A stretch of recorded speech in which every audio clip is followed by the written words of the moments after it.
Okay, I'm going to go ahead and convene the meetings to open the meeting. It's 5:13 for the records. And then we need to do roll call, but before that, do we want to check on the sites that are out there to make sure we're good remote?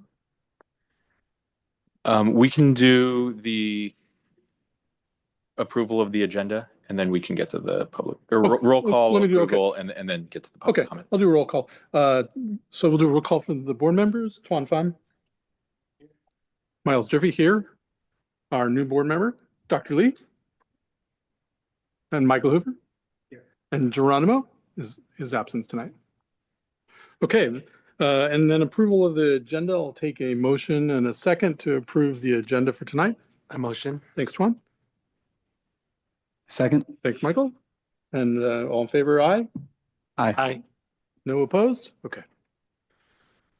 All right, public comment. So we're now moving to the public comment section. And so is there any public comment for the evening? Vista Condor and Vista Heritage, any publics comment? Vista Meridian, any? No. Go ahead. Yeah, no comments. Vista Horizon? No Any comments comment? from Horizon. Vista Charter Middle School? Any public comments? No public comments. Vista Palm Lane, any public comments? No public comment for Palm Lane. Okay. Thank you all. And it's good to have everybody online as well as everybody here tonight. Welcome to the meeting. We'll move on to the consent items. So we have 2.1 through 2.6 that we have on the consent items tonight. We can take those as one motion if the board members don't have anything they'd like to pull or discuss. And I'll accept any motion on that.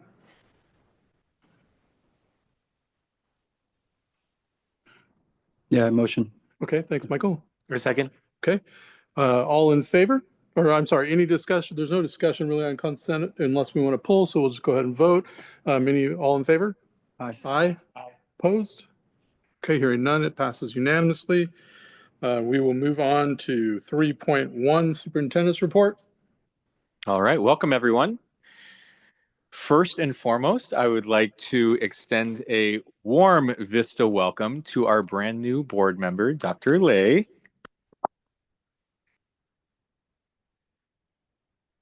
And Dr. Lay brings a wealth of knowledge and expertise in a number of different areas in education, primarily in her work in higher ed, in science and climate change literacy. And so we are very excited to have Dr. Lay on the board and to work with her for years to come. So thank you for joining the board, and we look forward to all of your insight. For our recognitions, our Certificated Employee of the Month for March, he could not make it here in person, but I do believe he is on Zoom. It is Mr. Mabry, 7th grade teacher at Vista Charter Middle School. And these are words from Mr. Summer about Mr. Mabry. Mr. Mabry is one of the lead teachers at Vista Charter Middle School. He is part of the instructional leadership team and the Council Teacher Leader Network. He is very willing to support the school and its initiatives, spending time developing relationships with students and ensuring he is constantly improving as a teacher. We are blessed to have Mr. Mabry as part of our team. Congratulations to Mr. Mabry.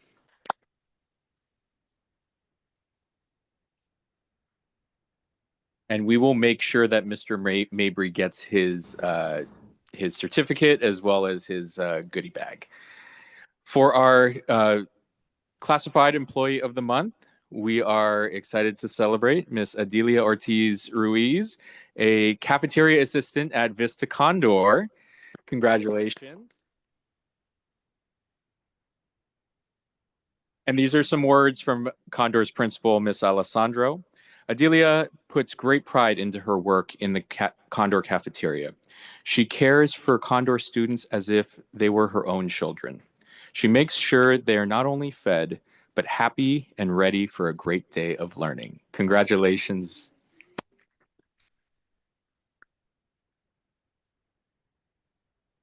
And like we have done in previous months, in just a second, the board will come up and we'll take a picture with our employees of the month and our parent of the month. But we have one more to celebrate. So, our Vista Charter School parent and supporter of the month is Mr. Gregory Iglesias, and he is a Palm Lane parent and a partner. So he is both together. And these are some words from Miss Prado, Palm Lane's principal. I had the privilege of meeting Greg through a new partnership with Active Education last school year. He and I have worked closely together for the past 2 school years, working collaboratively to develop a personalized program for Palm Lane. He is truly immersed into the Vista way, embracing signature practices of a growth mindset in working with students. This school year, Greg took a dual role at Palm Lane in continuing a partnership with me not only as a partner within Active Education, but as a parent after having enrolled his son within our TK program. Greg is an extremely kind and helpful person who is always willing to extend himself to support our schools. He is a dependable person and most importantly cares genuinely about our school thriving as a whole, staff, students, and families. Congratulations, Greg. And so now I'd like to invite the board to come up front and we'll take some pictures with our winners.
And as we come back to our seats, I always like to say that these were donated funds. They are not public funds. All right, now we will continue on with the superintendent's report, moving to the strategic plan update. And Ms. Amaya has an exciting announcement as part of our strategic plan to share with all of you. All right. So I am very excited to announce that after a lot of work, we have finally decided on a new curriculum adoption for our English language arts program going into this fall. And we will be going with Savas is the publisher, My View curriculum for K-5 and 6-8 curriculum. Sorry, my perspectives for the 6-8 curriculum. It was, our working group worked really hard. They reviewed a number of different options. They went through every single one. After having developed a rubric, they made sure that it met the rubric, that it met the criteria on the rubric. After they did that, they gave a recommendation and I lined up demos. So all the principals sat through all the different demos. Kudos to Ms. Alessandra who sat through all of them because she's K-8 principal. And they provided their feedback as well. And ultimately, you know, every single one had something that we liked. Every single one had some pieces that we wish the other had. But ultimately, we just decided to go with what was best for the organization. And our 912, the students at Meridian already actually used my perspective. So part of the rationale behind the choice was not only was it science of reading align, not only did it align with the vision of excellence that the working group developed, but it also allows us to align ourselves K-12, especially considering that we're about to open a K-12.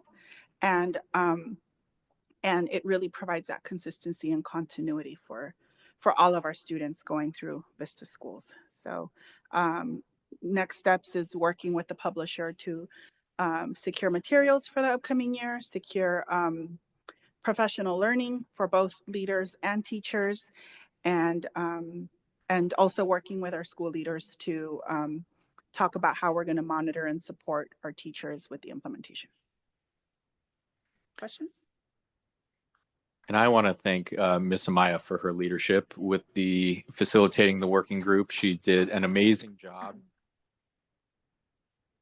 And it was a very heavy lift and a very important decision. In terms of priority 2 of our strategic plan, that's been something that I've been overseeing. And so priority 2, specifically the initiative around central office communication structures, is something that I want to update the board on. We received survey feedback on this specifically from our school stakeholders. And one of the things that I saw in the survey feedback was that staff would like to see central staff, especially myself, more present at school sites, interacting with the staff, especially in areas like professional development and so on. And so we have already begun making some adjustments. And last week, Miss Amaya and I went to Palm Lanes professional development, provided some updates, and basically was there with them. This week, we're going to all of our Santa Ana schools, next week, LA schools. And so we're really making a point of being present. And the goal is from now on to make that a quarterly thing. And so going to each of our sites, professional development on a quarterly basis. So that is some specific updates over this past month related to our strategic plan. Last month, there was also a request to see a broader update regarding the strategic plan. So Mario, could you project the slide? And this is also in the superintendent's report. This is a snapshot of,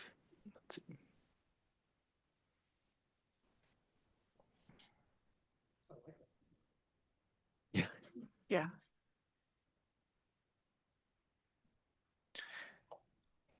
so there we go. It might be hard to see for the board members looking at the back, but this shows the initiative sequence over the 5 years of this strategic plan. As the steering committee was putting together this strategic plan, we wanted to make sure that while we have goals of accomplishing a lot, we didn't want to present any unnecessary burden to any one group at any one point in time. So you can see that it is fairly staggered. In very small writing at the top is the first priority, and that's the priority that Ms. Amaya is leading. This is regarding accelerating learning. It has 7 specific initiatives in the accelerating learning priority: data-driven instruction, instructional leadership development, the ELA curriculum that you just heard about, English language development, lesson planning and lesson plan internalization, special education services, as well as observation and feedback protocols. The second priority, which we call it the Move as One priority, has 4 initiatives, one of which I was just sharing with you. First one is the Vista identity, our identity as an organization, and making sure that is clearly articulated and understood by everyone. The communication structures that I was just talking about. Progress monitoring of the strategic plan, and roles and responsibilities of the central office. And then the last one, strategic priority 3, we call this pave the path. And that is that has one initiative, which is our growth plan as an organization, including the green lighting framework that I presented to the board a few months ago. And where we're currently at, as you can see in the graphic, we are getting towards the end of the 2024-25 school year. So we've done a lot of work within what we were considering year 1 of our strategic plan, and we are now starting to plan our deliverables in the 2025-26 school year. So that's really a snapshot of where we are, what the strategic plan entails, and what's to come. So I'd love to answer any questions if there are any within the strategic plan. It is a large document that I was trying to synthesize into easy to read information. I just wanted to comment. Thanks for sharing this. This is really helpful for me to give kind of a broader vision of what the work looks like and what the plan and path is. It looks like 24-25, there are 4 launches of designed work. So are all of those launches, you feel like those have been launched? Because They are all very well launched. Yes, yes. Got it. Okay, super. Yep, and we are in some of them already getting ready for the monitoring stage. Yep. And the curriculum was on there as one of them, and that's great that we've gotten that going. Okay.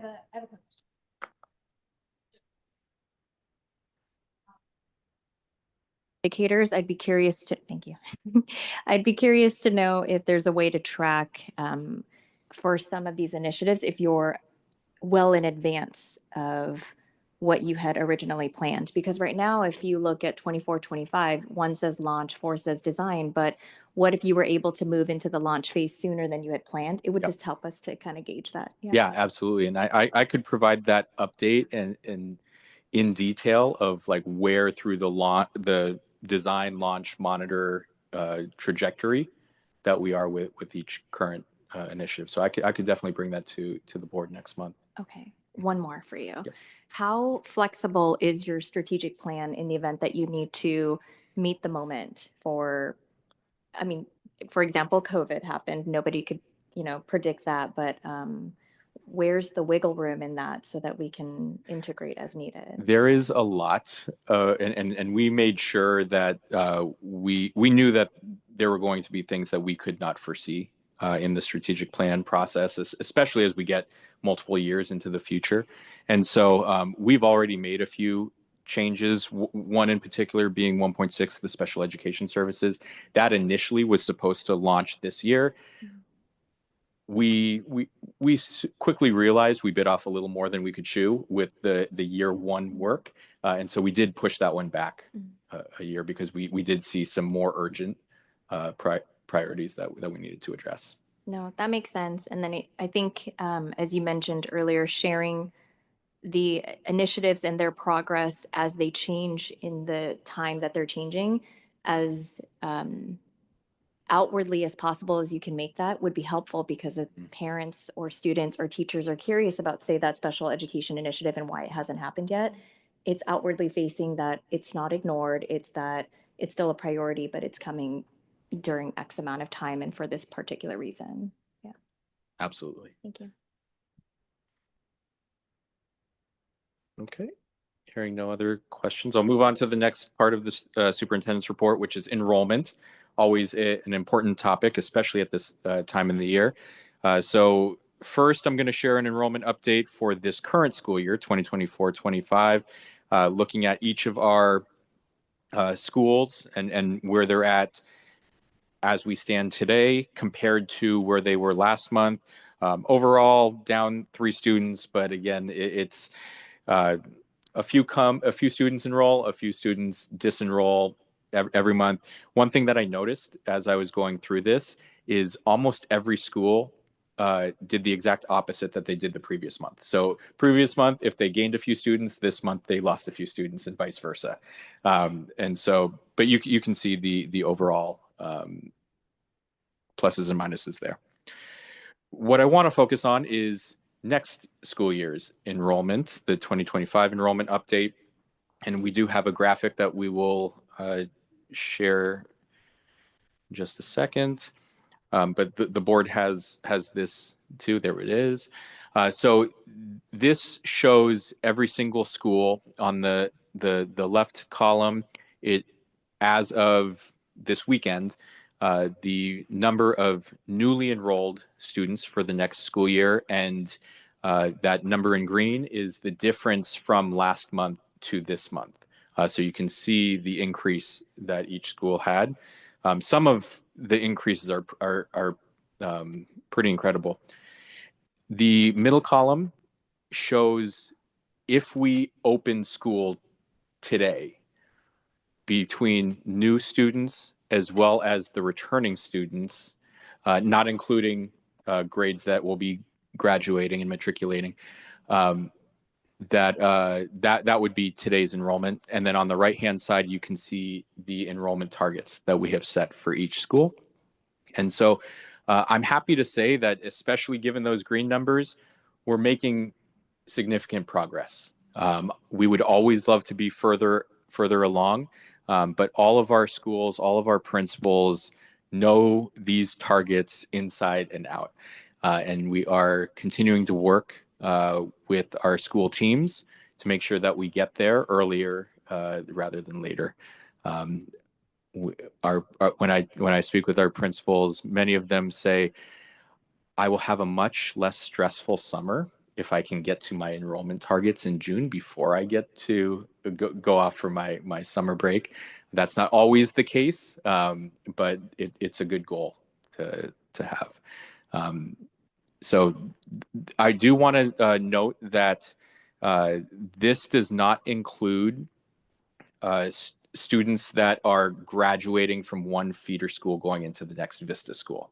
So for example, a fifth grade student at Vista Condor that would be going into sixth grade at Vista Heritage, these numbers do not capture that quite yet. We are going to be working on making sure those numbers are in there, and hopefully for the next board meeting in April, we should have that data. Can I ask a couple questions about First, so two questions. One is historically, what does April look like? March, I mean, March should be a big month because it's kind of the closing date for a lot of, I guess there's not really a closing date, but it's a lottery date for a lot of people. So what does April look like typically? And then the second question, unrelated, is it looked like does some of the data though for Vista Condor and Heritage, for example, if they have enrolled, do they actually have to physically enroll in Vista Heritage? They do, right? so if we have their demographic information, so as long as they indicate that they would like to continue with Vista, then we have we can roll them over to the next school, so long that we have space for them. Got it. Yeah. Yeah, so on that question, same thing. I think it would be helpful to see the historical data if you do have months and trends, because this is great to see. There's a lot of growth, right? I think there's lessons learned there, but to know whether we're on track or not, right? Based on that, like, do we have that historical data? Yeah, we could absolutely. I'm looking at our data administrator. We can find the historical data. I know that we also, if we can't look at the SIS, we can also look at previous principal reports, because our principals, like last year throughout the spring, would provide those in their reports, so we can. Yeah, and we can find that. Yeah, data. that'd be helpful. And then just to make sure I'm clear on Miles' question, so students are not automatically enrolled from Vista Condor to Vista Heritage. They need to apply, but you already have their demographic data because it's two separate charters. Correct. Okay. Yeah. So they do need to take action. To mark that they want to continue with Vista, but we try to make it as easy as possible, that they don't have to enter in all of the demographic information that we already have. Yep. And the only other piece of data that would be helpful, just knowing the experience of it, is yes, these are current enrollment, but knowing families enroll in a lot of schools or a few schools if they have options. So knowing, what enrollment we have, we always want to be above that target. Exactly. Right. And how many students are no shows or don't come, just to make sure that our schools are ready to start in the fall with the students that they need. Yep, exactly. And I also wanted to highlight Vista Lago, our new school in Lake Elsinore, for example, because this is their first year. And I can share, because Ms. Carrillo and I are putting together a presentation for next week for the Riverside County Office of Education. They have 81 fully enrolled, but they have 135 families that have expressed interest. And so I don't know if all 135 will end up enrolling, but we have more that are expressing interest. And so that number should be increasing soon. Are you collecting any information on why the parents or the students are saying they're interested in coming and telling those authentic stories to promote Vista in that way? Yeah, so we don't necessarily collect that data for parents expressing interest, but once they enroll, part of our enrollment process is to say, like, how did you hear from us? Why did you want to enroll at Vista? So that way we do collect data. Okay, and this is also during the school year. So when students are enrolling in February, there's information about what their interests are and why they're thinking about this school. Okay. Yeah. It's in our enrollment form. Okay. Here. Yeah. Okay. Few final things. I would like to highlight and thank Board President Durfee for joining me on a few school visits earlier this month. We visited Vista Condor here and walked the school with Miss Alessandro and had a great time interacting with the kids. And we also, earlier this month, visited Palm Lane and walked the school with Miss Prado. And thank you to both Miss Alessandro and Miss Prado for being very welcoming and accommodating to our visit.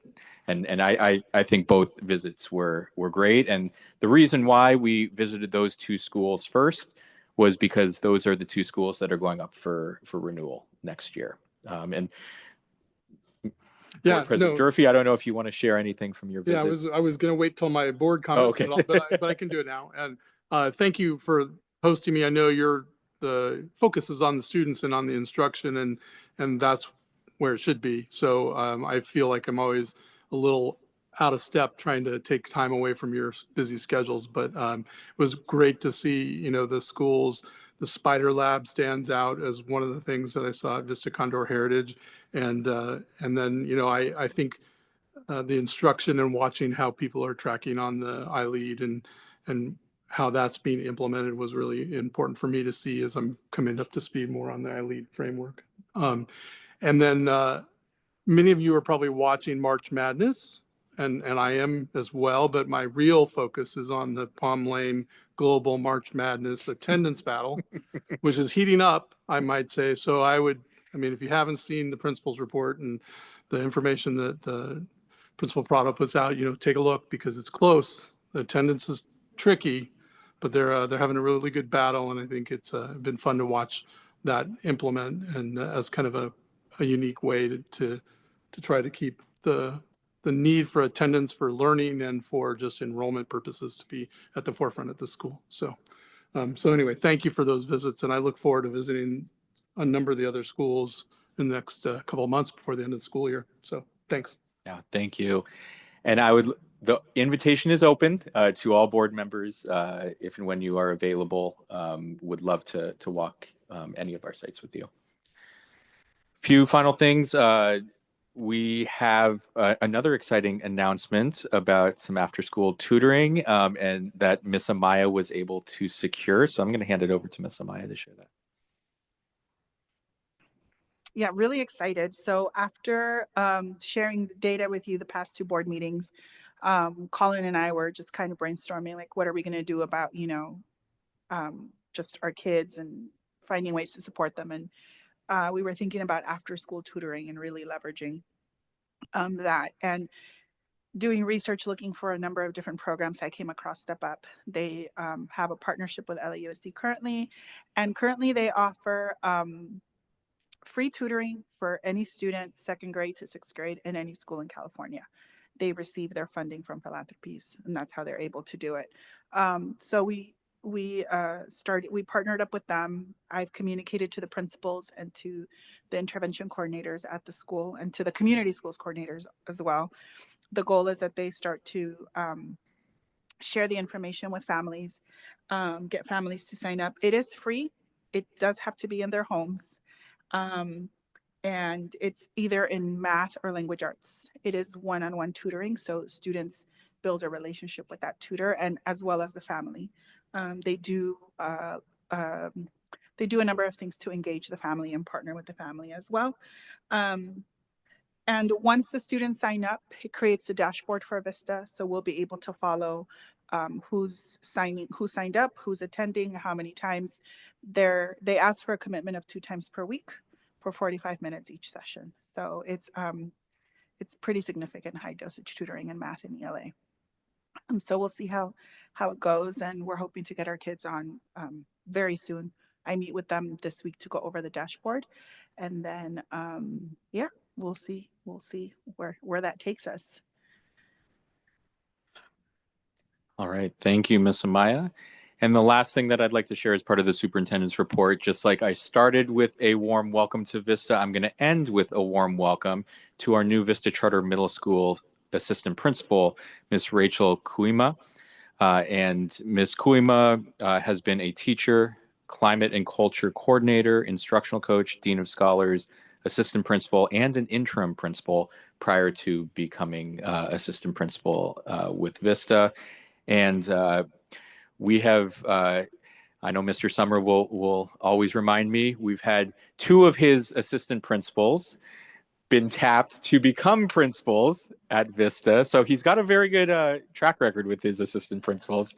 But Mr. Summer and Ms. Kuima are already proving to be a really dynamic team at Vista Charter Middle School. So excited to see what's to come. And that is the superintendent's report. Thank you, Dr. Phelps. Okay, 3.2, the principal reports. We have all of the principal reports, and I know today you're going to have one focus. So go ahead. If you'd like to come on up and do the focus, that'd be great.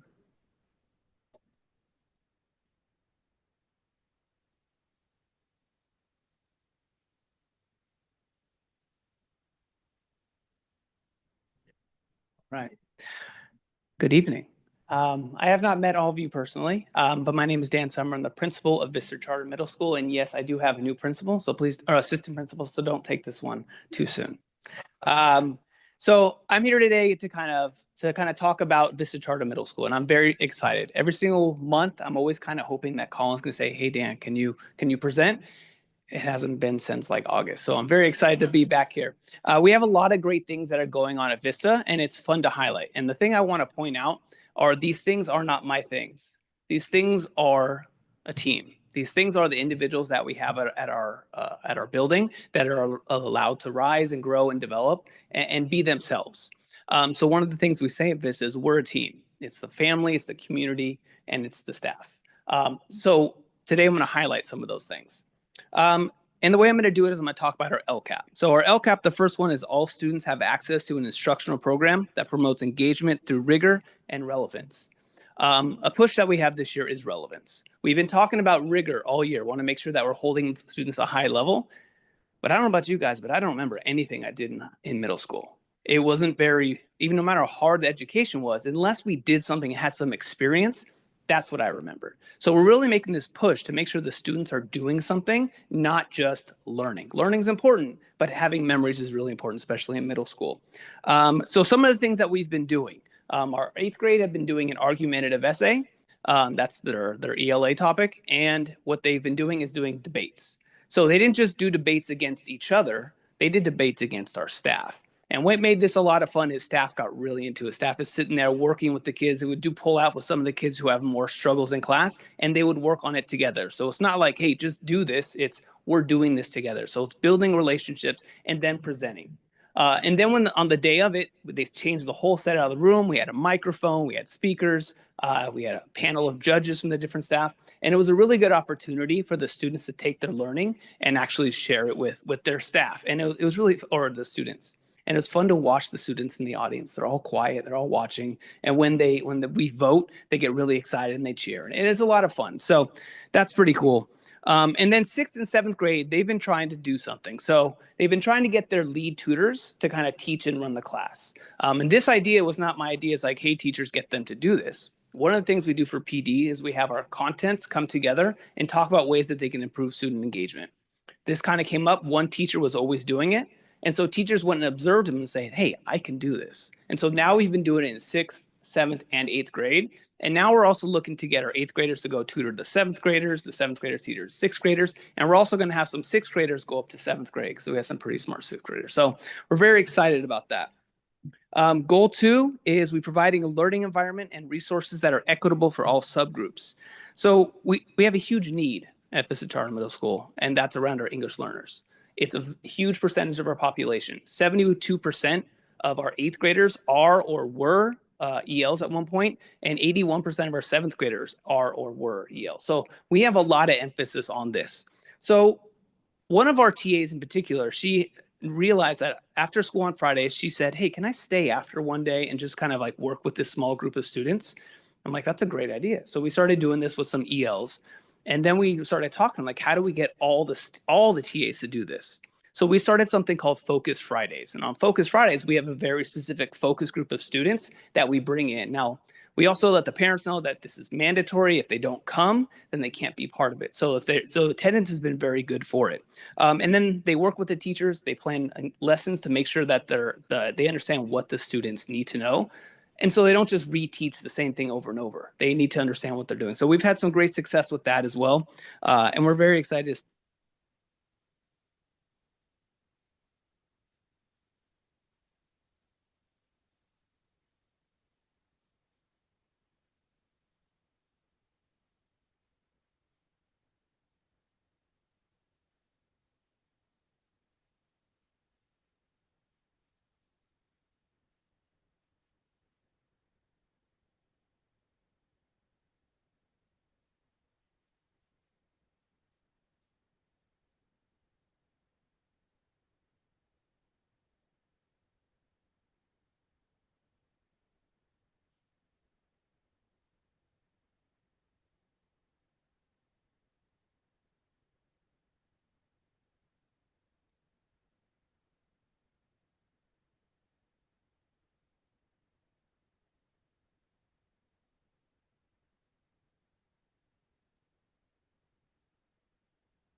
It's not inspiring.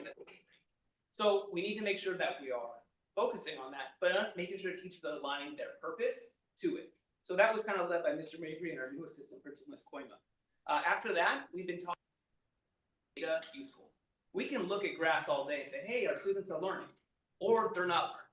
But we need to figure out what they're learning and what they're not. So we had our ELA team bring in their assessments. So all the grade level went through and looked at what can our students do well in reading and writing, what can our ELs do well in reading and writing. They developed next steps based on those, and now they're implementing those. Oh, so much better. Yeah, so, and that was great. Goal 4, this is one I'm so happy for. This was great. Something we started about 2 years ago was Vista Ohana. Vista Ohana means Vista family. And that name was not created by me. That name was created by a staff member.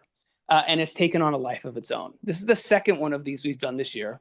The first one was called about making your mark. It was starting the year. What kind of mark do you want to make on this year? We did another one in February, coming back in from the winter break. And this one was about being united, not divided. So leading up to it, we did a Spirit Week, really kind of getting the kids ready for it. And something that was really exciting, I'll get to that right now though, is you can see in the pictures there's the people covered in colored powder. One of our teachers, an Indian lady, she came up and said, hey, Friday is when we're doing Vista Ohana. It's holy. It's a very important Indian tradition. Can we do it? I'm like, sure, what is it? Oh, we'll throw some powder, we'll talk about it. And I'm like, oof, throwing powder with middle schoolers, that's not going to go well. And so we were very hesitant. But again, when I don't get in the way of people's growth and ideas, things are better. Because if I'm there, it's only as good as I am. So allowing people to do what they believe in is going to make us a better school. And it was incredible. So that for the whole day, we started off by building marshmallow towers, getting the kids to kind of work together. Then we did a council about that. Then we did some art projects. talking about their roots and their heritage. Then we did a council about their roots and their heritage. And we were going to do this event. And then it rained and it rained and it rained. And it was terrible. We all wore white that day. The whole school was wearing white. And it was a bummer. And so I was like, okay, we're going to postpone it. We'll do it again. And like, it's hard to get these things going. And so I'm like, this is not going to, I didn't think it was going to happen. And then on Tuesday, the assistant principal and our behavior support team, they're like, let's do it. We don't have a day planned for it. We don't have a whole schedule made for it. They're like, we're going to do it on Friday and it's going to be great. I'm like, all right, let's do it. And it was so much fun. Kids were nervous, but as soon as we went out there, the kids kind of just threw the powder in the air. It was fun. Teachers were laughing. Teachers were nervous to do it too. Nobody wants to get filthy, but you could see by the smile on their faces that it was a blast. Not only did they get to have a good time, but they also learned about the importance of it. The week leading up to it, they did in their advisory classes. What is this? What does this mean? We really want the kids to have global experiences. Now, we're not going to go to India yet, but we can bring it here and do these things. I'm pretty sure the kids that participate in this are going to remember it. And that's what we want them to do. That was a lot of fun. And then goal 5, parent engagement. So parent engagement's been a big part of our push this year. And we have a lot of parent classes. We get the idea from parent classes, again, not from, hey, let's do this, this, and this. What do they need? Parents are like, we're trying to pass our driver's test. Can you do some classes? Great, we did that. So we've started parent classes on English classes and as well as driver's ed, which are going really well. Parents are signing up and going to take their test, not at school, but at the DMV. So that'll be great.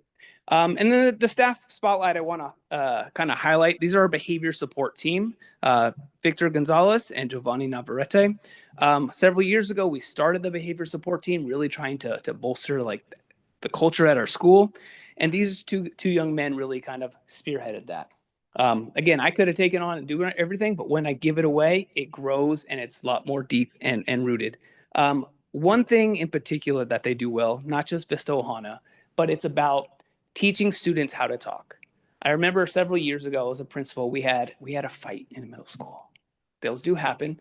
But they were between these two really good girls. And I brought this girl into my office. Her name was Genesis.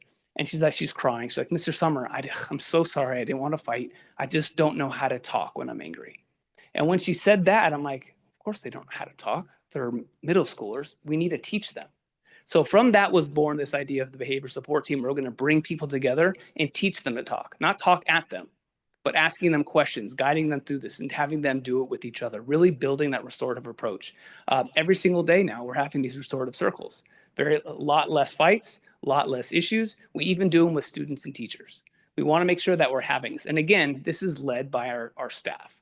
They bring the people in, they get their stories, and they share it. It's with counsel at the heart. So I am blessed to have such a phenomenal team at our school. Adding a new assistant principal this past month has been great as well. So we're just looking to continue this, and I hope you ask me up again at some point. Thank you. Thank you, Principal Summer. Any questions from board members? Any questions? A comment and a question. Just, I want you to know you shared something, blessed to have such a great team. I would bet to say that your team is really blessed to have you. Oh, thank you. You know, your humility, but also the strategic plan or, this report, not only is it comprehensive, but it's targeted and purposeful. Mm-hmm. And the way it sounds like you're leading your team is giving them the opportunity to lift up their voices. Mm-hmm. And so just remarkable job. I would say, I'm curious, right? Like in terms of some of these amazing things you're doing, especially when you're talking about having students debate and lead, a lot of times we do something great and then we target and focus some of maybe the things that we need to work on, but so many opportunities can be found in, the greatness that you had. And so I'm curious, did you have a chance to maybe like survey the students or figure out what their experience was with this to elevate it? No, but that's a great idea. Okay. No, and that's something we should do. And again, this is where it's like a quote that just came to mind as you're talking is like, perfect is the enemy of the good. So right now, like sometimes we just do. Like, hey, let's do this. How is it going to go? I don't know. And then after really trying to figure out what went well, what didn't. So doing a student survey is something I think we should really do. Awesome. Well, it's great work. Thank you. Amazing. Here, I'll add to that. I completely agree. That was the exact thought that was running through my head in thinking about the capacity of your team is because you're allowing for them to grow beyond their capacity, actually, and you are stewarding that with them. I just have a couple questions for you. Earlier, when I was asking about enrollment numbers and how there are specific targets for each of the schools, then, my question was, is there data collected by parents and students that are taking interest? You don't know what you don't know. So if you're a parent, do you know that schools like this one are offering supports for parents by parents? Mm-hmm. You don't, right? Do you know that the supports that are provided through restorative justice circles, do you even know what that means to even say, I'm interested in this school because you don't know what you don't know? Right. I would love this authentic storytelling piece to come out from the voices of the students and teachers and staff to share, these are the reasons why we do what we do. This is what makes us amazing. And so 2 questions. The first one is, I wonder if there was ever an opportunity for a 360 analysis of your school, because I bet we would find some incredible findings of what you're doing incredibly well, what your team is doing well, why students are responding or not, right? But all the feedback is good feedback, right? 100%. And so even a focus group with students, a focus group with parents, a focus group with teachers, I think that all of that feedback helps to tell an enriching story. So that's the first one. And then the second one was, you're so lively. And I love that because it's late in the day and I'm sure you've had a long day. What is filling your bucket so that you can fill others? Right? Like, do the principals have a safe space to convene? To professional development is one thing, but you just said it yourself, right? It needs to be engaging. It needs to be bucket filling. The things that we remember are not necessarily like all the targets we have to meet as a school, but also the experiences we have in this position and in this role. What fills your bucket and what do you need more support with? Great question. So 360 survey or type of feedback. Analysis. I probably do 120 degrees. I get the teacher's feedback. So I need to do like the students and everybody else as well. So that's something I've read a lot of books on, and it's something I'm very interested in doing. It's a little scary too, but I think it would be fun. Also, I think we need to increase your capacity. And if we ask you to take 100%. this on, that's not fair to you. So I would recommend thinking through a way to provide this support to the principals that answers the questions that you're most curious about for why your school is functioning so well, right? From an outsider's perspective. So you get that unbiased view. 100%. Yeah, I would love that. So let's do that. Cool. And so as Okay, we'll get that done next week. we can, I have Tuesday available. What fills my bucket? So last Tuesday, I have ILT every Tuesday, instructional leadership team. And that is every week it's a highlight for me because it's a time for me to sit with the teacher leaders, ask them questions and try to figure out what's going on. Something I've been trying to get going since I started 2.5 years ago was teachers voluntarily going and observing each other. We're trying to build a professional learning community. I don't think you can do that living in your classroom. So we're trying to we're diving into our teacher growth cycle. How do we make this meaningful? How do we make this deeper and more rich and impactful? And we started talking and we're just asking questions. Is this useful to you? Some people said no, and that's okay. What I really want is so filling my bucket is honesty. So when people are honest and say, I don't like this, I like this, I do like this, but I don't like that. That helps me. And so one teacher's like, well, why don't we just start observing each other and like using that as a reflection? I'm like, I told you that 2 years ago. But it doesn't matter if I told you 2 years ago. When things come from them, that's when it becomes rich and meaningful. So it goes slow. This is something I learned from Karen. Like I wanted to just like, let's do this right now. It's right now. Everybody go observe. That's why I said my first day. Nobody did it. It's building the capacity, building the desire slowly over time. And that fills my bucket. So like at the end of the week, I did a check-in with my assistant principal. Like, what was a rose and thorn? That was my rose. I told my mother-in-law, I asked her over the weekend, what was your rose and thorn? And that was it for me. That was really exciting when there's a breakthrough and people start coming together with a shared idea. That's theirs. And it's aligned with where I'm trying to get to school as a professional learning community. No, thank you. I think of it as you planted the seed early on. You inceptioned them. 100%. It's all inception. Yeah. Thank you. Thank you. I got a question. Yeah. With all these experiences, how are you measuring if this is helping out with retention or their academic experience? is improving? These are all great questions. And when you say retention, you're talking about academic, what they learned, or just what they remember from our school?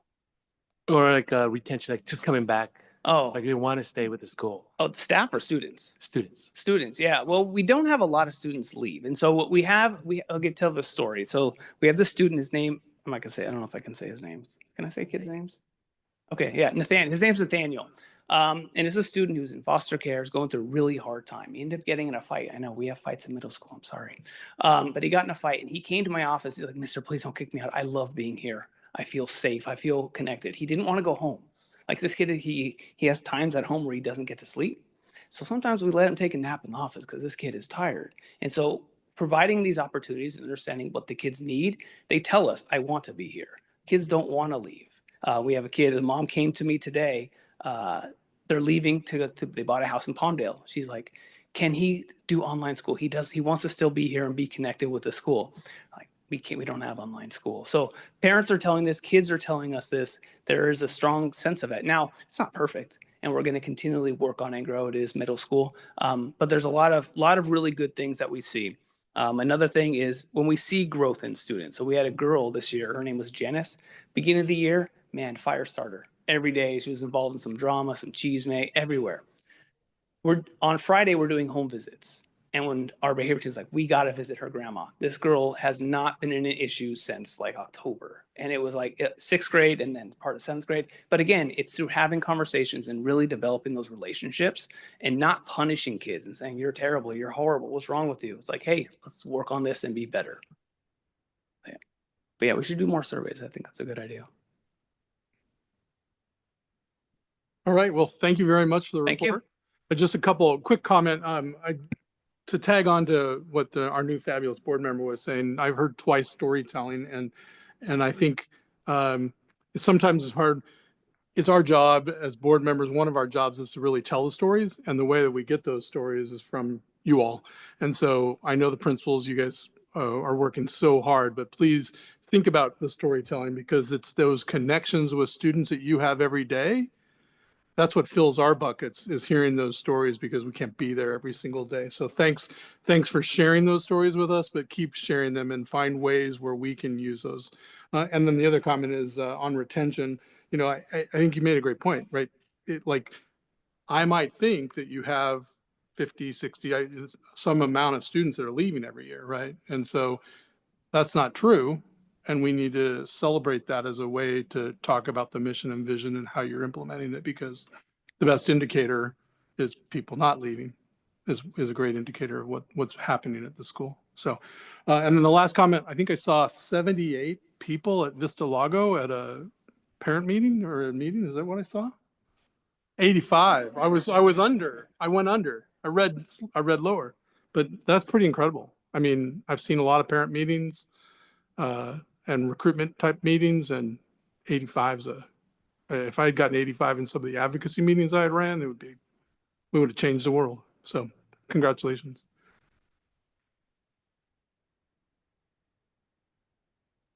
All right, moving on to item 3.3, Icon Financial Report.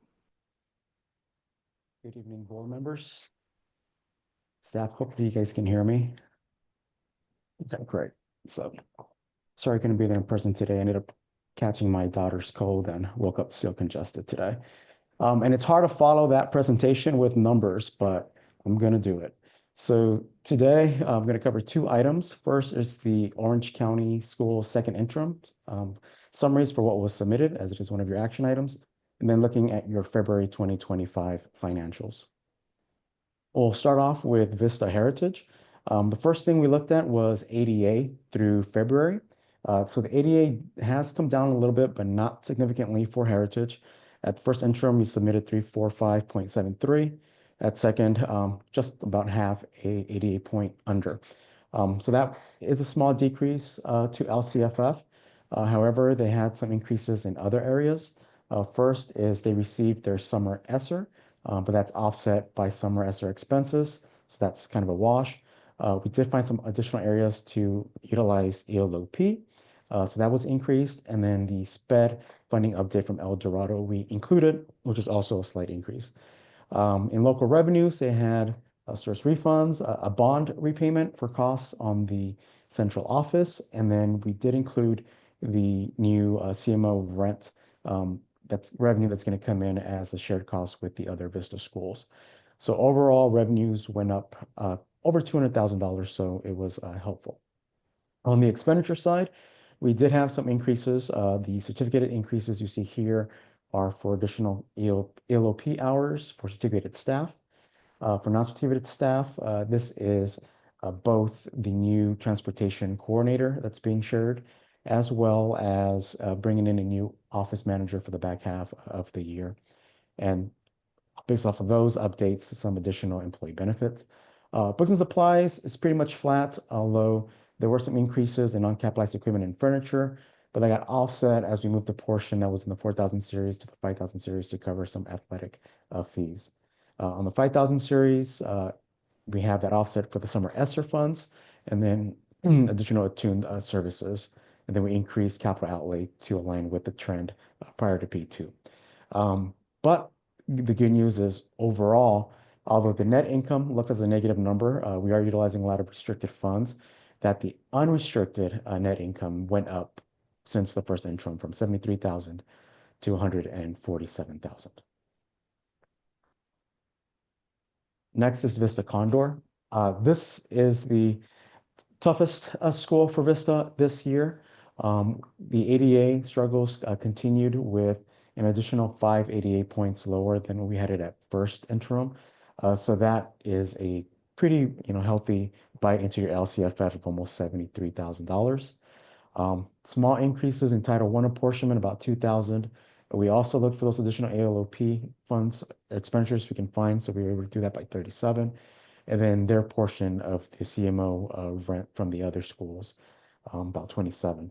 But overall, it's still a net negative increase to revenues, so about $6,000. On the expenditure side, we did have some increases.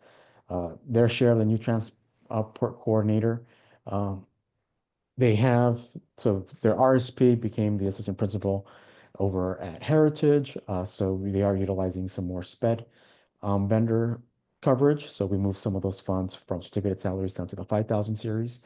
The additional transport coordinator and the split office manager. And then books and supplies, slight increase in furniture and uncapitalized equipment. And in the 5,000 series, we had that increase in SPED from certificated. As I mentioned last month, utilities were trending higher, so we compensated for that, and then the attuned services as well. So overall expenditures went up about 92. So with a small decrease in revenue, that affected the net income. So they are negative both with restricted and then even the unrestricted net. Unfortunately grew a bit from 43,000 at the first interim to 111,000. Big portion of that was, if you remember, for those of you who were here at the first interim, was property tax rate that was higher than we were expecting. Still working on trying to get some of that back, and so that may alleviate a little bit of this for Condor. Vista Meridian, they're also having a bit of struggle with ADA as it's come down about 6 ADA points since the first interim, which is almost $100,000 less for them in LCFF. The good news is the Title I apportionment got updated, and since they added a grade this year, that went up by about $50,000. So that helped offset some of that. There's some savings on the expenditure side with their facility costs, where the day-to-day fees are not going to be imposed by the college, but that offset some SB 740 that we have projected for that, but still ends up being a net savings for the school. And other local revenues are just up slightly by $4,500. But revenues are down based primarily by that LCFF decrease due to ADA. On the expenditure side, some slight increases to certificated staff and classified as their share of the new transportation coordinator. And then they had a little bit larger increase in furniture as they're filling out their new space in their new building. The 5,000 series, as I mentioned, did come down, and that's because of those day-to-day costs that were eliminated. So overall expenditures came down a bit, but with the lower revenues, net income was reduced by about $50,000, but still in the positive with 81,000 overall. Palm Lane, so slight decrease to their ADA, but pretty steady. So from 264 to 263, that again, impacted their LCFF, so about 41,000. The big piece is not necessarily their ADA, but their unduplicated pupil percentage. So historically, they've been around 90%. I believe they weren't able to gather all of the lunch applications, and so they were closer to around 80, 84. So that did lower their supplemental concentration funding, and that's why this is a bigger number than what just the ADA would be there. However, they received some retention credit and additional ESSER 3 that was remaining from the prior year that we added in. And as we have for the other schools, continue to look for ways to utilize ELOP efficiently. And so we're able to add a bit of that to other state revenues. And then for other local revenues, their interest from their investments has continued to go up. So we added that in. So overall revenue still went up about $84,000. On the expenditure side, not many changes. Staffing's been pretty steady there. Benefits went up slightly based off of their shared percentage for PERS positions across that's shared with other schools. And then books and supplies, they had an increase in furniture and non-capitalized equipment. And then in services, we did increase their SPED a bit, their sub cost. And then they had a fee from the third party that they utilized for the retention credit. So that kind of doesn't fully offset, that was on 10%, and then the attuned.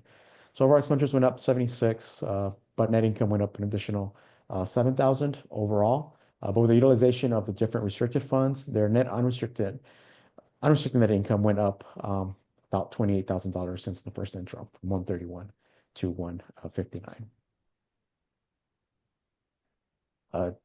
Jumping quickly to the February financials.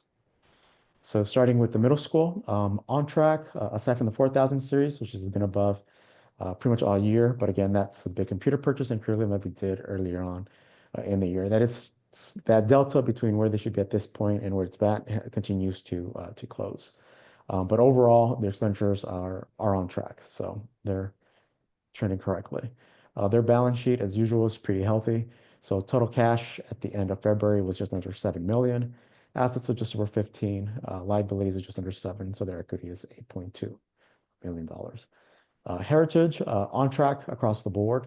You see a high percentage here on local revenues.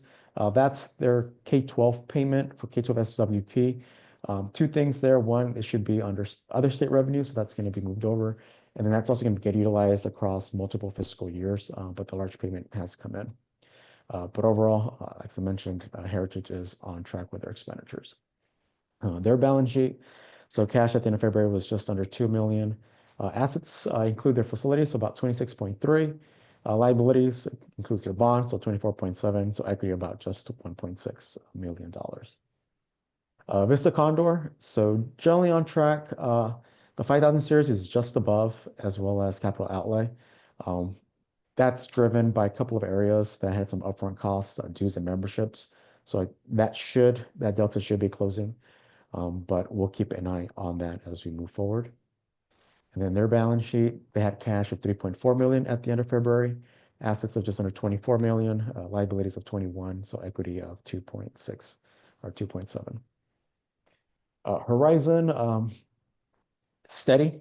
They are on track. They actually are a little below in their expenditures for books and supplies and services. So definitely room if they want to utilize before the end of the year, but trending in the right direction. Their balance sheet, so at the end of February, they had just over $1 million, assets of 1.7, liabilities of about $250,000, so equity about 1.4. Palm Lane, on track across the board, so in a good spot. ESSER, so this is above, it's being captured currently, but portion of that ESSER payment was for prior year ESSER expenses, but the federal government doesn't generally pays a little bit off track on that, so that's why you see that here. Their balance sheet continues to be healthy, so just under $5 million at the end of February, assets of just over 9 million, liabilities of 762K, so equity of about 8.3 million, so very healthy balance sheet for Palm Lane. Vista Meridian, so this number here is their, I believe, Golden State grant, which is over $1 million, but that's going to be utilized over 5 years, but that big chunk came in, so it's being reflected here currently. In the expenditure side, they are on track, so no big surprises there. Their balance sheet looks a little up because of the big grant funding that came in. So cash about 4.2, assets of 4.5. Most of that is cash from their cash flow loan from Palm Lane and the grant funding. So liabilities include that loan payment back eventually to Palm Lane. So the equity is 1.4 million, ignore the negative sign, but majority of that is really the grant funding. So they're generally right around zero in equity currently, if you take out the grant funding. As usual, our outstanding checklist. So these are checks that are out for 50 days or more. So, down to about 8 checks. These are being sent out this week to your principals and office managers to follow up to find out whether we need to reissue or whether they'll be processing these shortly. And then you have your check register. Any questions? Questions from the board members? Just looking at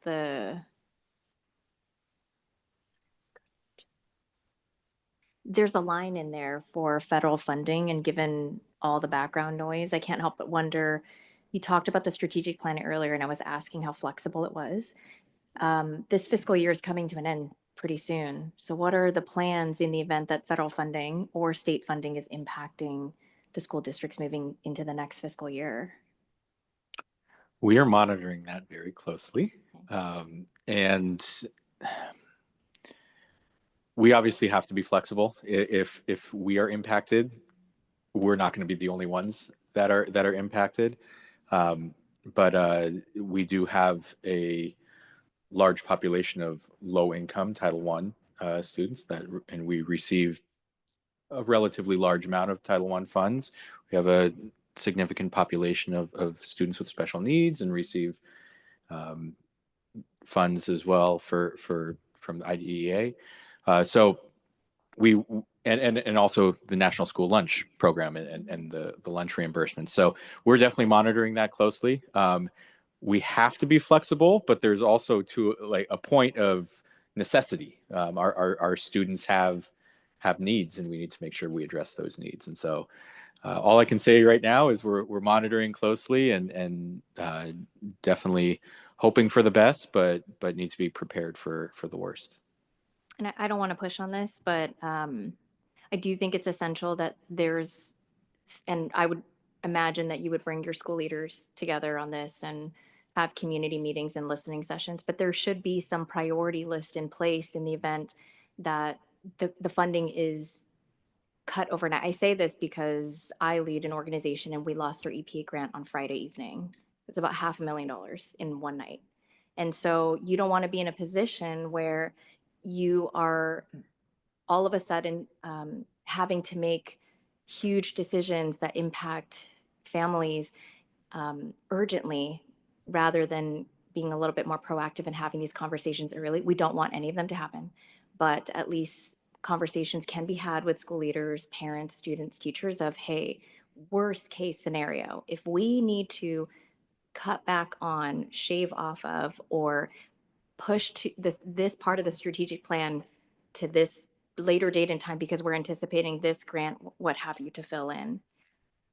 What should the priorities be? They're all priorities, yes, absolutely. But when push comes to shove, if you don't have the funds to be able to provide the multilingual language supports, something's got to give. And so I would just urge some contingency plan that I hope that you never have to open that binder on, but is something, For sure.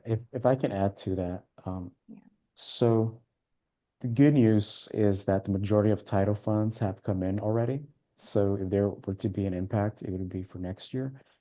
And for the schools that have been open or they're open during COVID, they do have a decent amount of learning recovery funds still in their restricted reserve that they could tap into. It is a short-term solution, but that is there for them to be able to utilize.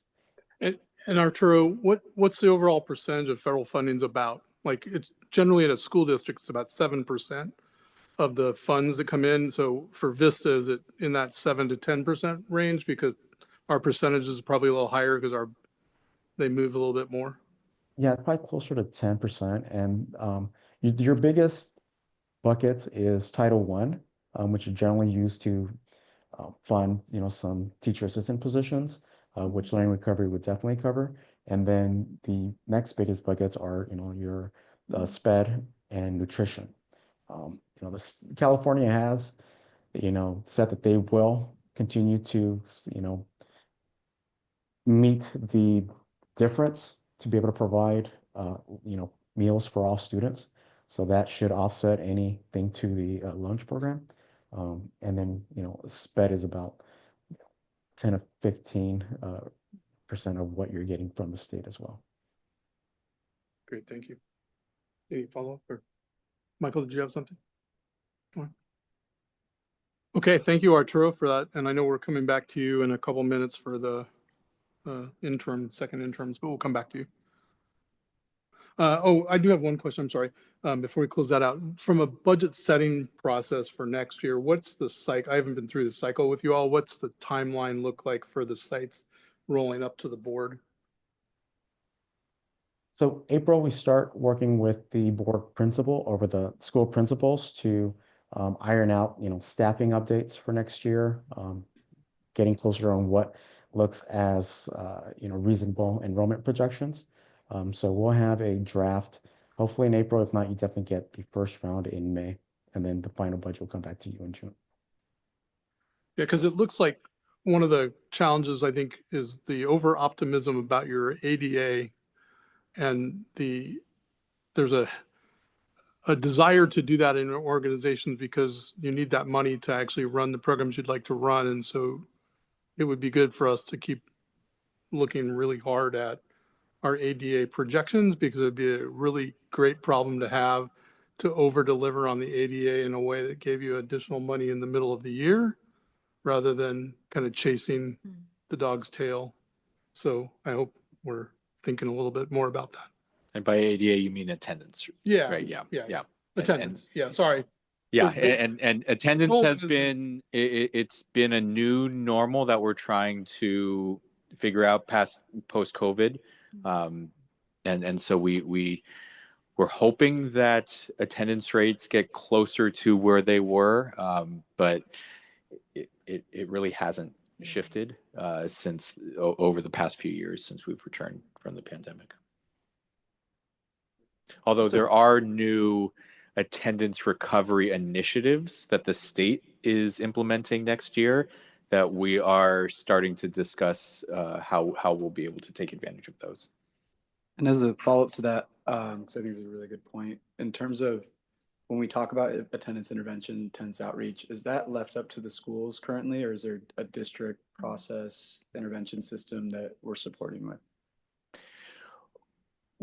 We support generally. There is, I wouldn't say there is a Vista-wide approach, but we meet with each of the principals and the community school coordinators to see what they're doing and also share best practices of what we're seeing working at different schools. And so right now, the schools are kind of doing their own thing, but we are sharing some best practices. Yeah, so I'm curious on that note, right? Because I think it's important the schools, they're the ones in the community, especially with the structure of your network currently, or our network. One of the schools, though, is really doing well with attendance in terms of really beating the state average. I think it's only 11% chronic absenteeism. Curious to know, what are they doing, right, differently? Mr. Benavides? Well, he's doing I can say that he's doing a lot of student and parent engagement, emphasizing the importance of attendance, but also making it where there's such a warm, welcoming, inviting school environment that students and parents want to come. Yep. Yeah. Sorry, that was, I didn't mean to put anybody on the spot. But I don't know if you want to share anything else. If you do, yeah. He wasn't planning on speaking today, but...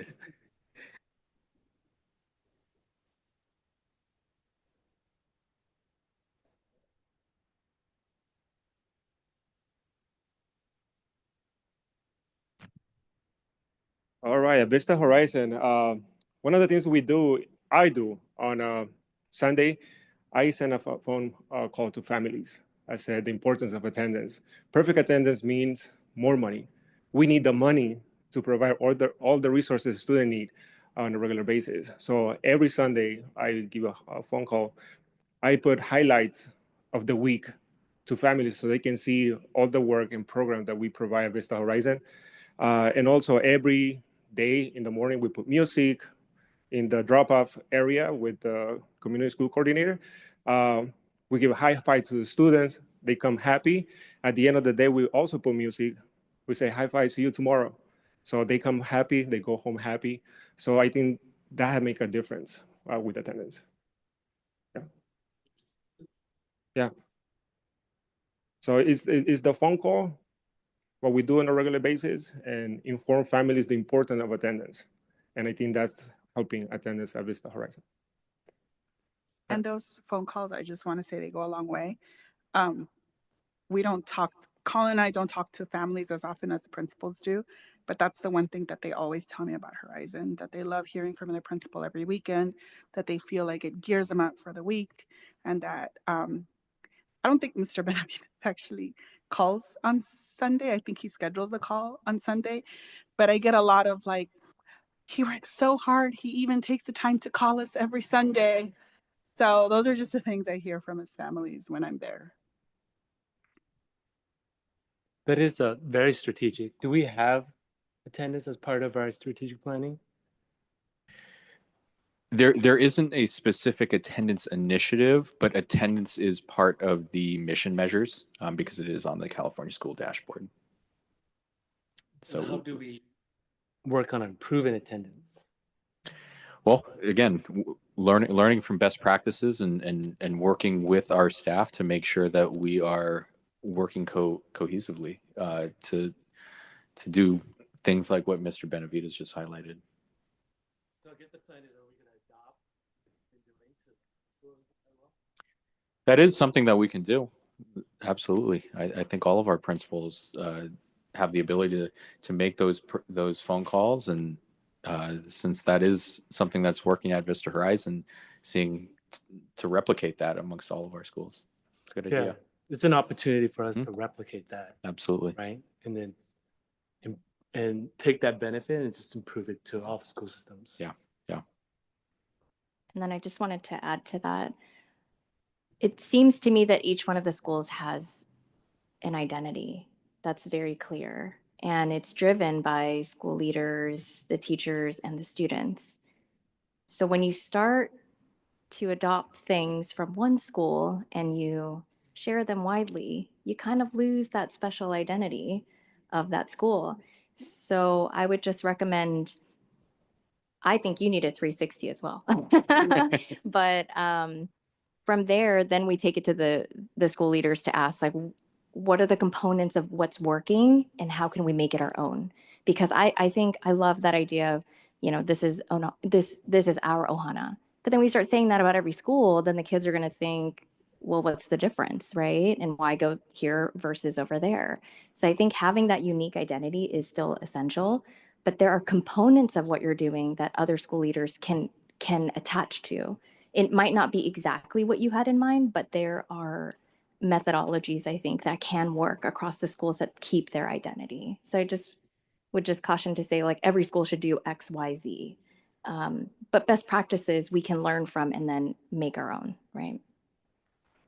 All right, with that, I think we're kind of creeping away from the financial reports in our topic. So I don't want to get too far away from that, but I think intention, to do things with intention, which is what we're talking about next.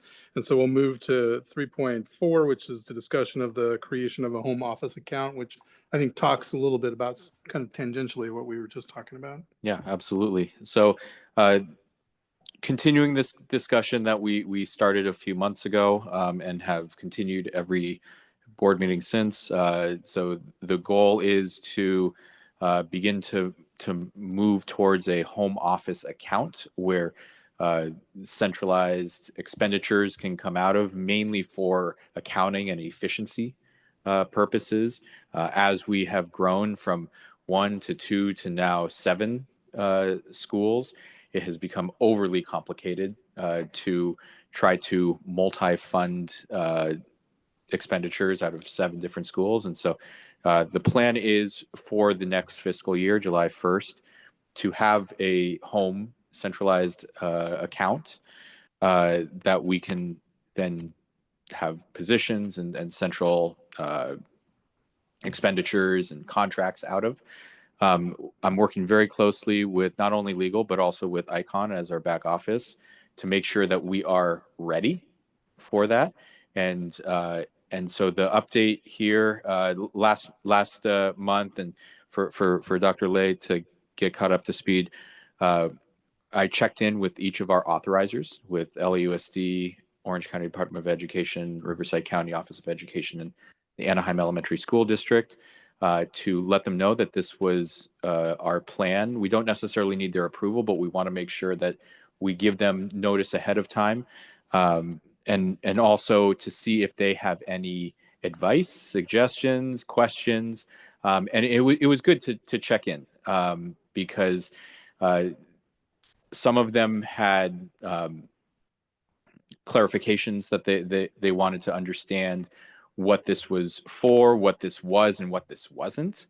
And so it's not a traditional CMO, charter management organization, but it's moving in that direction for most centralized expenditures. And so there really, after I had those phone calls with our authorizers, there really weren't any concerns from their perspective.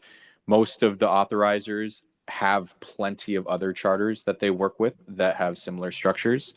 And so at this point, I'm really now working with ICON to identify what is the percentage of their funds currently that are being used for centralized purchases or centralized expenditures.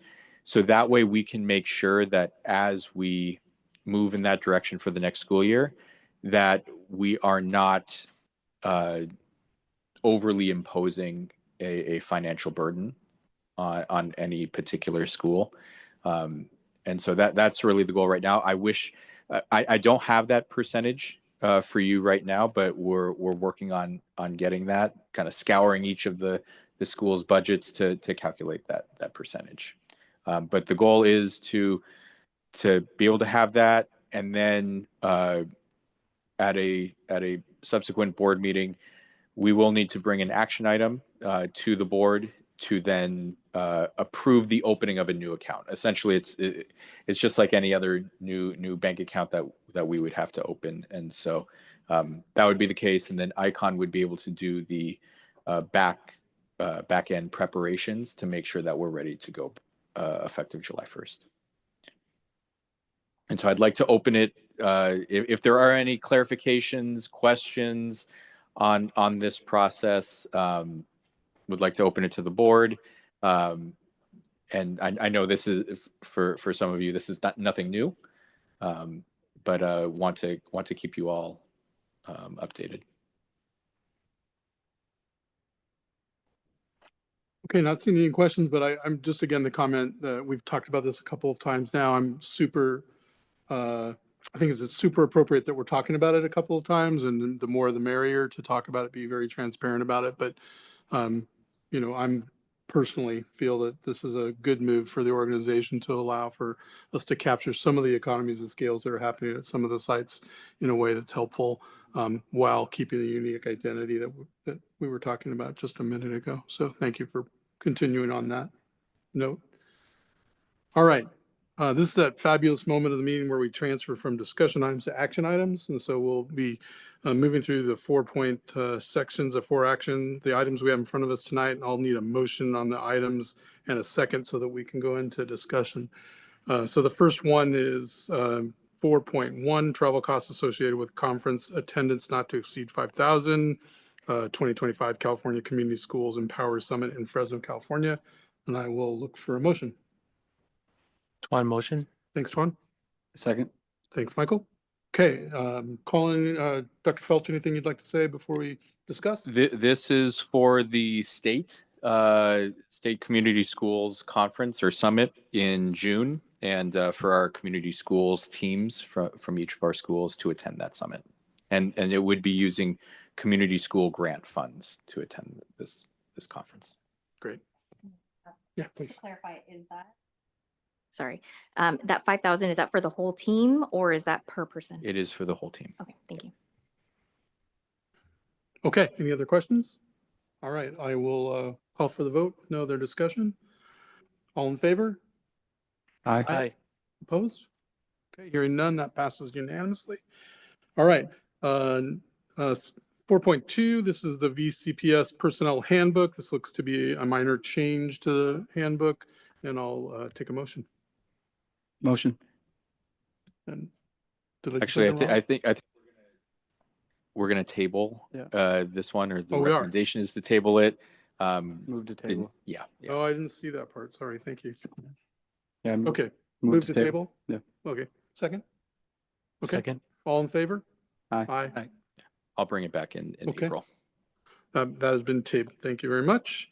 All right, 4.3 is the home office manager job description and salary scale. We'll look for a motion. A motion. Thanks, Juan.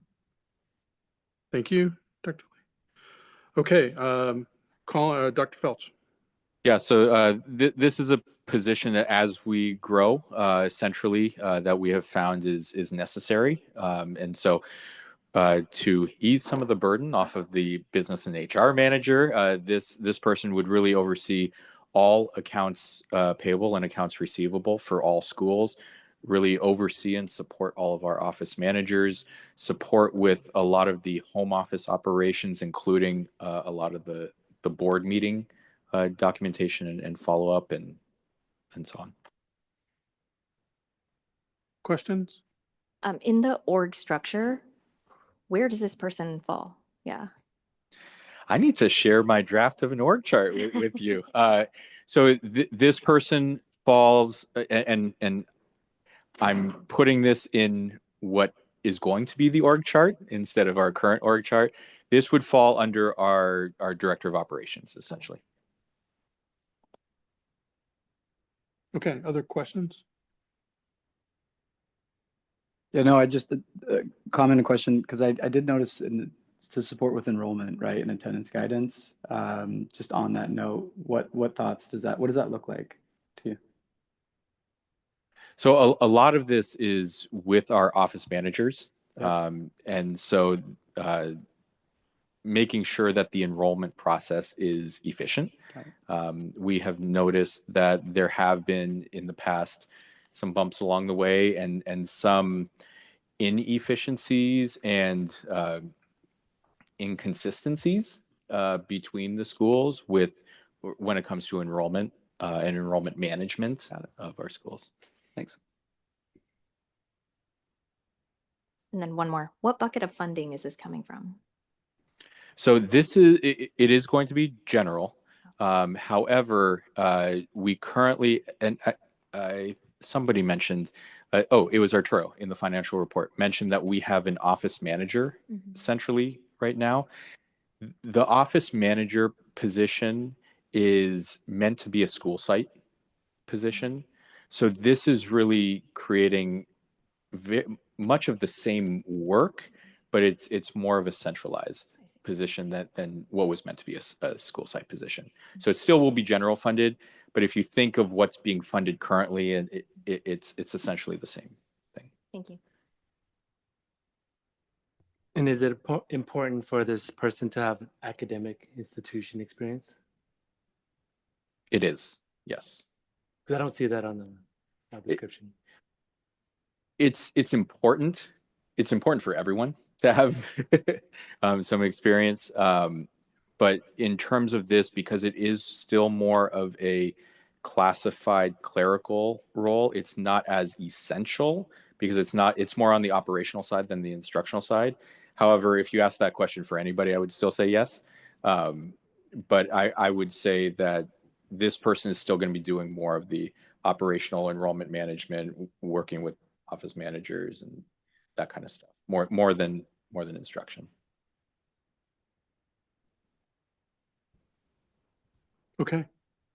All right. We have a motion and a second on the table. Can I have a vote? All in favor? Aye. Aye. Any opposed? Okay, that's moved unanimously or approved unanimously. We're going to move to 4.4, the resolution to withdraw from the ASIP insurance program and seek additional insurance coverage. Motion? A motion? Thank you. A second. Thank you. Okay, any discussion or Dr. Felch? So this does not necessarily mean we are leaving ASIP for insurance. However, we do have to give them notice by March 31st if we intend to shop around. With insurance rates going up, I think it's only prudent to be shopping around and making sure that we're getting the best combination of insurance and cost. And so that's what we intend to do. We very well may come back to ASIP. We did a very similar thing last year, came back to ASIP, but at least we can see what else is out there. Great. Discussion from the board? To clarify, it says you were able to reduce your premium by $60,000. Why? This was the first time in the 14 years that Vista existed last year that we actually did this. And so ASIP is a JPA. And so I think it was also important for them to keep our business.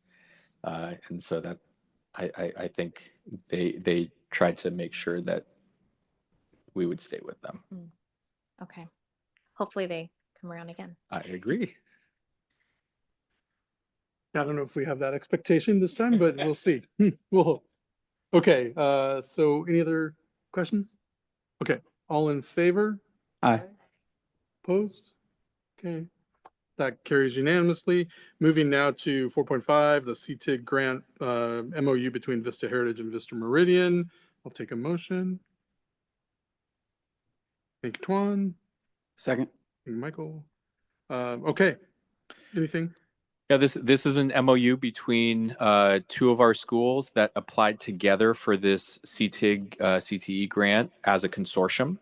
And so Vista Heritage, our middle school in Santa Ana, and Vista Meridian, our high school, and really working to build out these CTE pathways in business, computer science, robotics, biomedical, and engineering, and energy and the environment. And this funding will cover CTE instructors, a counselor, and professional development around CTE. Questions, comments, discussion? Okay, hearing none. All in favor? Aye. Opposed? Hearing no opposed, it carries unanimously. Moving on to 4.6, the CTIG grant MOU between Vista Charter Public Schools and the Julia Lee Performing Arts Academy. Motion? Thank you. Second. Thank you. Okay, Dr. Felch. Long story that I'll try to keep short. So when we were looking to apply for this additional CTIG grant for Vista Lago specifically as a brand new school, we were hoping that Vista Lago could partner with Julia Lee to be part of this grant. Now, unfortunately, we found out through the California Department of Education that it was not possible at this point for Vista Lago to be part of it, because even though we received our CDS code, the CDS code was still pending and is not active until the school actually opens in August.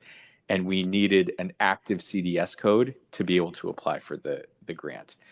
And so Dr. Rial, our Director of Counseling, College, and Careers, had basically written the entire grant. And so we had to adjust at the last minute. This is like a day or two before the grant application was due. And so we were able to essentially work with Julia Lee, where we still submitted the application on their behalf, but this MOU would essentially be Dr. Rial's grant writing and grant monitoring services for for Julia Lee. And as a result, then Julia Lee would then pay Vista for that. And in essence, that can really help fund possibly Vista Lago's portion of her salary in the future. So at least we were able to get some benefit out of it, even though Vista Lago wasn't able to get the grant itself. Questions?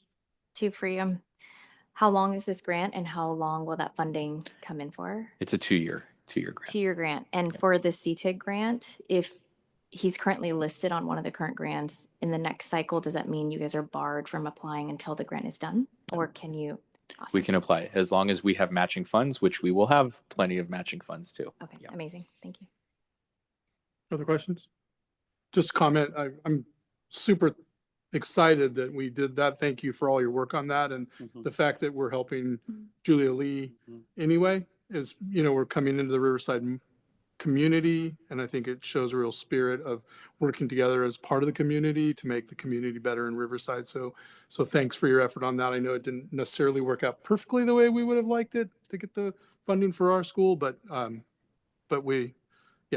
so thanks for that. All right. Any other discussion? All right. All in favor? Aye. Aye. Opposed? Carries unanimously. Okay.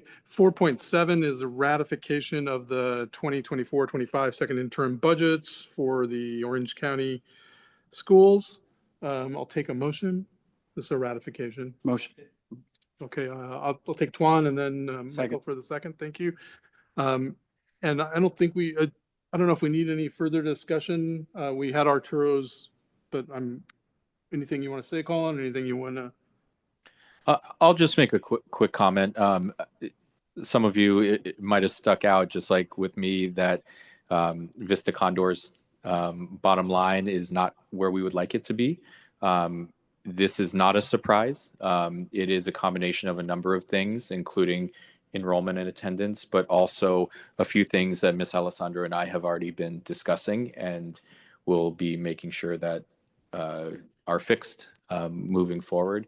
The other thing that Arturo alluded to was that we were Condor and Heritage both were stuck with a property tax payment, and we are still working through trying to get that exempt. We're confident that we'll be able to get it exempt for the next school year. It's actually the property tax payment for this building, and we weren't able to apply for property tax exemption until construction was done. And so we applied in January. No guarantees if they're going to reimburse retroactively for any property taxes we've already paid for this year. So I'm not crossing my fingers on that. However, we are confident that that will not be a cost that's ongoing in future years. Great. And then I imagine the authorizer is aware because you submit this to the authorizer and that you've had discussions and they're comfortable. Yeah. Okay. All right. I'll take a vote on that. All in favor? Aye. Aye. And no opposed? Okay, so that carries unanimously. Moving on, we're almost done. Got two more action items. 4.8, the VCPS application for credit with Home Depot. Take a motion. Thank you. Second. Thank you. Dr. Felch? Yeah, we saw an increased activity in needing, specifically like our plant managers needing to go to Home Depot to buy paint or this and that to fix certain things. And while they have their credit card, they have a credit card with a small credit limit.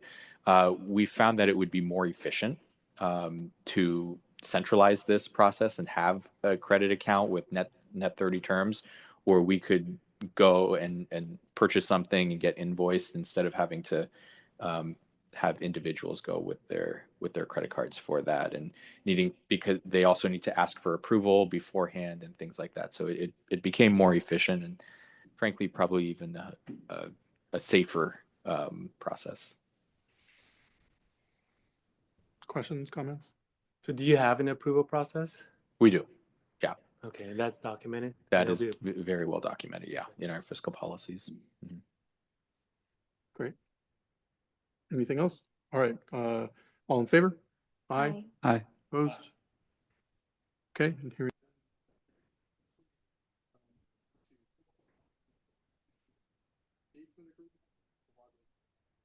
Motion. Thank you.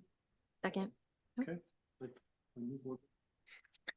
And so this is an agreement to work with Urban Futures as the municipal advisor to really help us get across the finish line with our Lake Elsinore project, get through entitlements, and we feel very confident in Urban Futures, and so we're excited to work with them. May I ask, how were they brought to the table?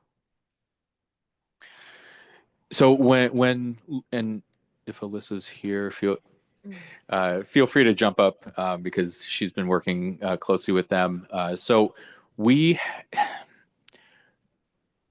actually first learned about some of the work and the real estate in Lake Elsinore and helped get connections to individuals like the city manager in Lake Elsinore through Michael Bush. So they've been very helpful and know the landscape really, really well. And so when looking at that versus some others and kind of doing pros and cons, we felt like this was the best way and that we're most confident in getting across the finish line. Thank you. Additional questions? Any?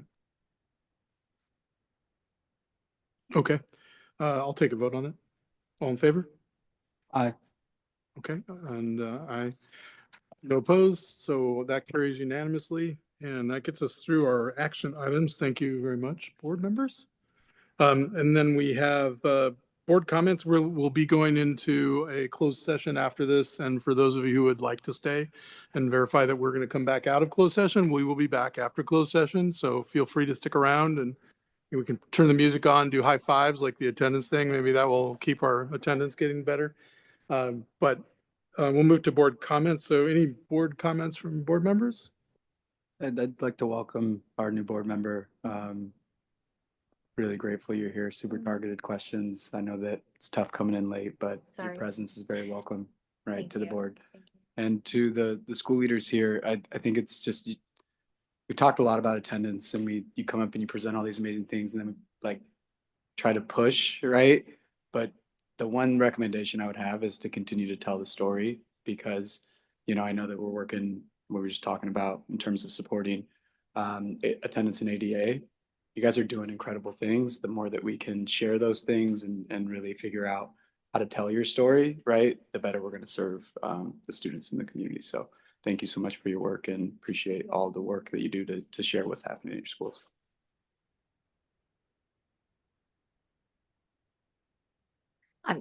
I'm just so impressed, and I feel like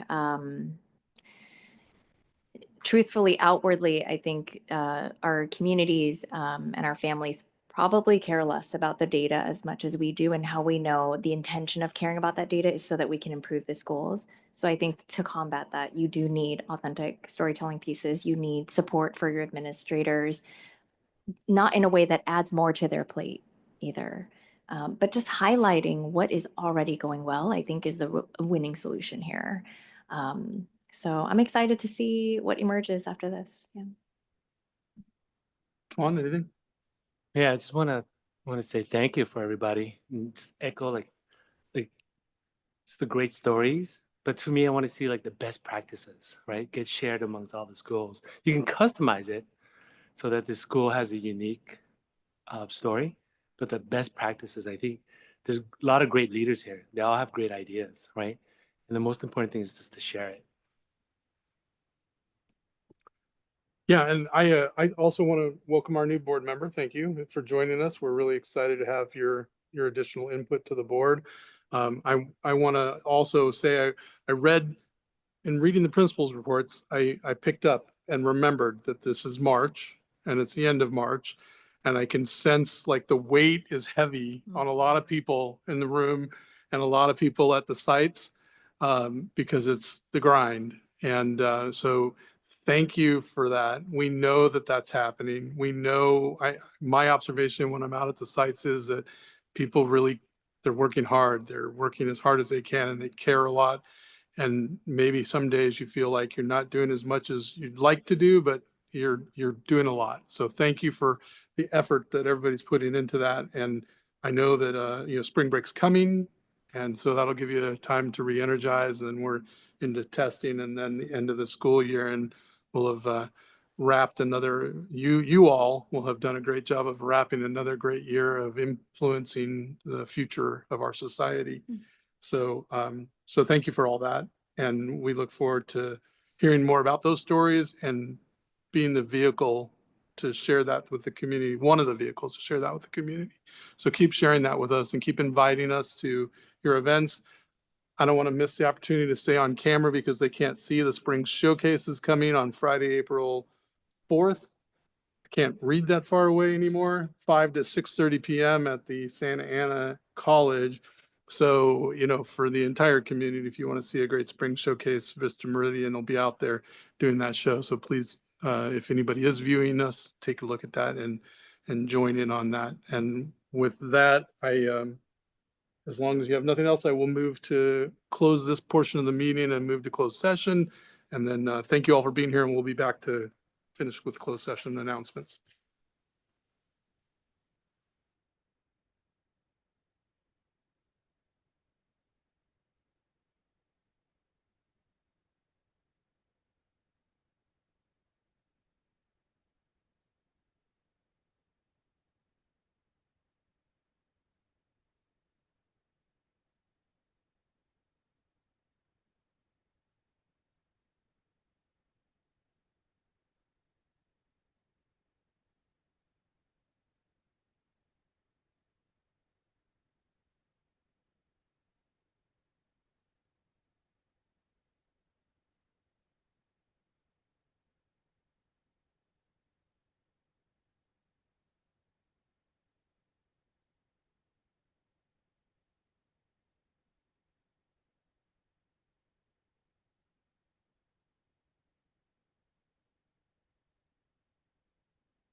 Okay, we're going to go back into open session. And we've finished our closed session. We have no reportable actions tonight. And so I will look for a motion to adjourn. Motion. Thank you. Second. All right, all in favor? Yep. Aye. Okay, thank you. Have a great evening. Thanks, everybody. Thanks.